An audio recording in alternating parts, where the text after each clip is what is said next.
அழகான ஊருக்குள்ளே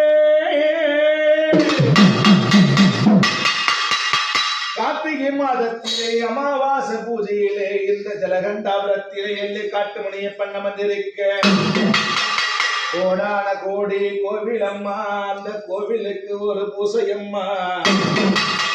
கற்பூரம் ஊதுவத்தி தீபாரண விளக்கு எரியுது. பாலால தேனால் அபிஷேக செய்தாயோ சாமி. ஆட்டமாட மாட்ட மேடைய முன்னடியா பேர் சொல்ல மண்டியிட்டு மரங்கால வரும்போது